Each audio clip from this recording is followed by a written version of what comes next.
안녕하세요. 1월 17일 화요일 날마다 주께로 큐티 가이드 시작하도록 하겠습니다. 오늘 본문은 사무엘하 9장 1절에서 6절까지의 말씀입니다. 우리가 생활하면서 쉽게 하면서도 지키기 어려운 것 중에 하나가 바로 약속이 아닐까 생각합니다.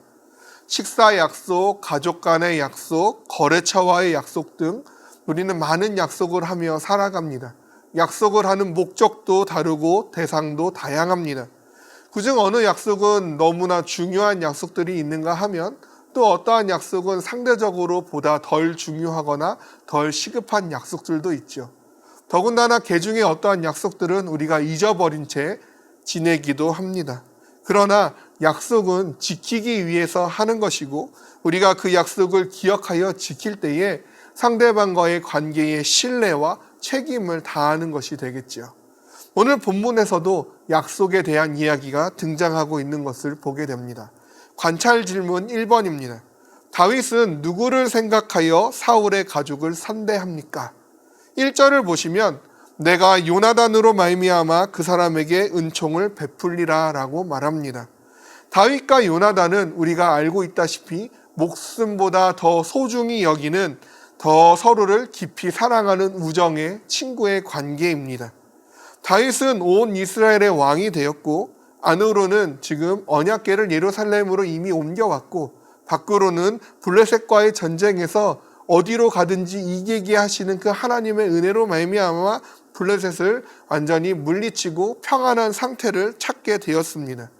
그 평안한 상태에 이르렀을 때 다윗은 옛적 자신의 귀중한 친구인 요나단과의 언약을 기억하게 된 것입니다.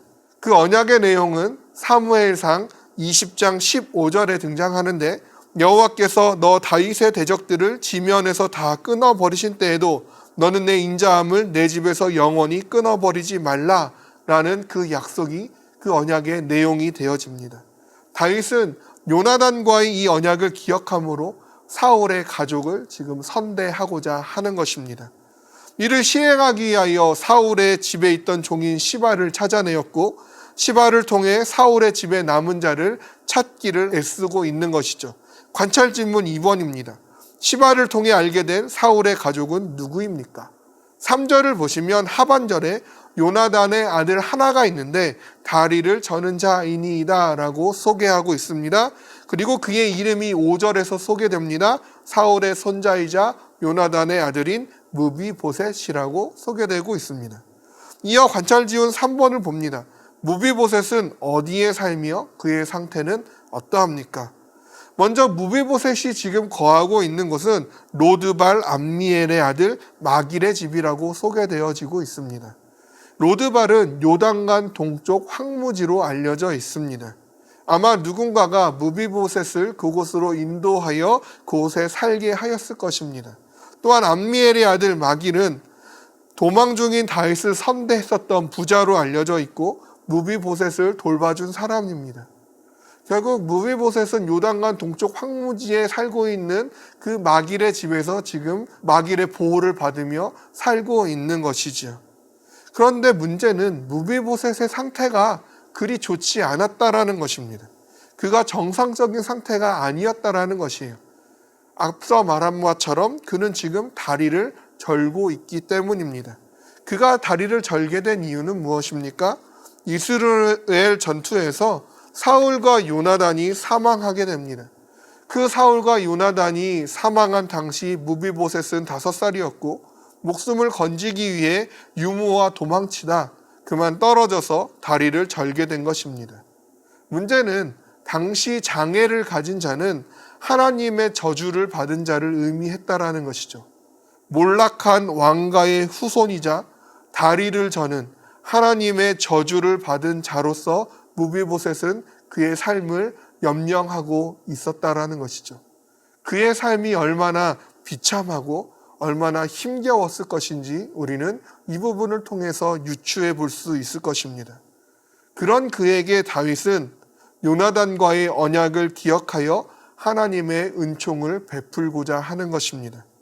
하나님께서 언약을 지켜 자신과 자신의 나라를 강건케 하여 주신 그 은혜를 받은 다윗이 이제는 요나단과의 언약을 기억하여 그 은혜를 베풀고자 하는 것이죠.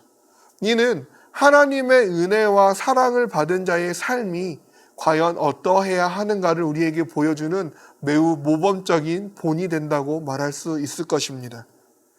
우리도 무비보셋과 같이 죄의 종이요 비참한 처지에 있었습니다. 그런데 그러한 우리를 그저 하나님의 그 무조건적인 사랑으로 인하여서, 하나님의 그 불가항력적인 은혜로 인하여서 우리는 하나님의 자녀가 되었고 그의 나라에 속한 자가 되었고 그 구원의 축복을 누리게 된 것이죠. 다윗은 하나님께 받은 은혜를 기억하고 자신의 언약을 기억함으로 또 다른 자에게 은혜를 베풀고 있습니다. 우리 역시 마찬가지입니다. 하나님의 사랑과 그 구원의 은혜를 받은 자로서 우리는 그 하나님의 받은 그 사랑과 은혜를 베풀며 살아가는 것이 마땅하다고 할 수 있는 것이죠. 그리함으로 우리의 삶은 하나님의 축복의 통로요, 은혜의 통로가 되어져야 하는 것입니다. 우리에게 주어진 그 구원의 사랑을 다른 자들에게 마땅히 흘려보내야 하는 것입니다. 이것이 바로 하나님의 은혜 받은 자의 삶이라 할 수 있을 것입니다. 오늘 하루 또 우리의 삶을 통하여서 이 땅 가득히 하나님의 은혜와 사랑, 구원의 축복이 가득 넘쳐나기를 기대하며 소원하며 기도해 보는 오늘 하루가 되어지기를 주님의 이름으로 축복합니다.